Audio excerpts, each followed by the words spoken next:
İlham Əliyev ne zaman demişti ki o nefti umudu? Yadınıza salmağa çalışın, mən deyim. Deməli o 2014-cü ildə neftin qiymətləri düşdü, Azərbaycanda devalvasiya oldu, yadınıza gəlir.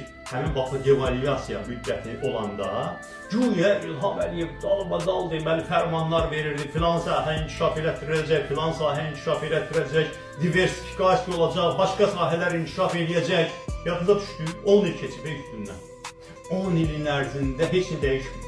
O zaman da Azərbaycanın büdcəsi, sosial həyatı neftdən asılı idi, indi də neftdən asılıdır. Deməli, Azərbaycan hakimiyyəti real olaraq sosial-iqtisadi problemlərin həlli ilə məşğul olmaq niyyətində deyil. Deməli, bəs necə yola verirlər? Bəli, məhz yola verirlər, idarə etmə deyil, yola verirlər. Oradan Maliyyə Nazirliyinə tapşırıq verilir ki, gəlirlər azaldıqca kəsin. Proporsional olaraq, baxın görün, hardan ixtisar eləmək olar, hardan kəsmək olar. Deməli, o da əlində qayıcı bu işi yaxşı bacarır. Deməli, kəs ki, kəsəcək. Bir istiqamət budur. O bir tərəfdən də deməli o keçmişdən qalma prinsip var.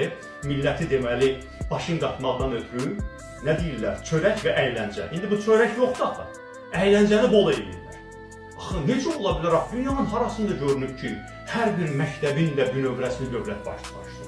Hər bir yeni tikilən binanın da açılışını dövlət başçısı eləsin.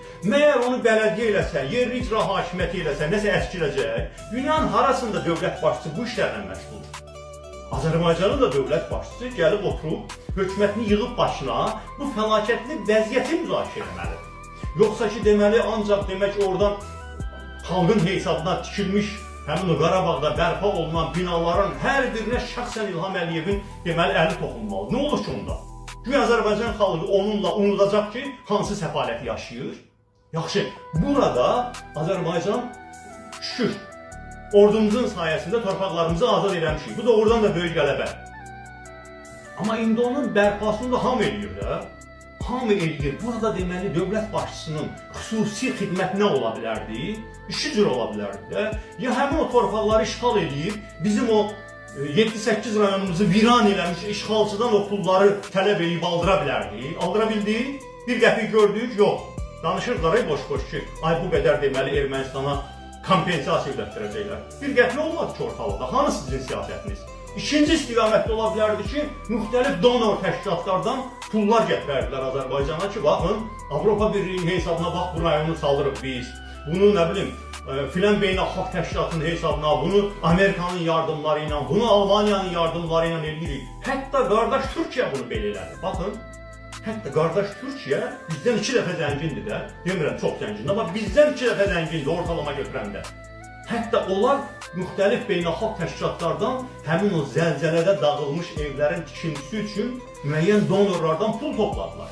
Yaxşı, donordan pul almamısan, işğalçıya da pul ödətdirməmsən. Hanı burada hökumətin xidməti? Dövlətin büdcəsinin pulları da necə istifadə olunur? Hamı danışır ki, orada istifadə olunan vəsait çox ciddi şəkildə korrupsiya predmeti olur. Orada deməli o evlərin, tikilən ictimai yaşayış müəssisələrinin büdcələri şişirdilir. Fəhlələr sosial şəbəkələrə girib baxın, hər yerdə orada işlədilən fəhlələr əmək haqlarının verilməməsindən şikayətlənirlər. Və hər rayonda deməli bir neçə görkəmli yerdə özlərinə aid otellər tikirlər, nə bilim bravolar açırlar, müxtəlif deməli şirkətlər, restoranlar şəbəkəsi yaradırlar. Bu da olur inkişaf görüntüsü.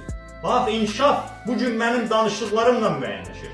Sənin vətəndaşın ac qalmamalıdır. Vətəndaşın ac qalmaması üçün, normal qidalana bilməsi üçün bu millətin övladlarının dövlət nə edir? Təsadüfi deyil ki, 10 ilin ərzində ölkədə uşaq doğumu 2 dəfə düşüb aşağı.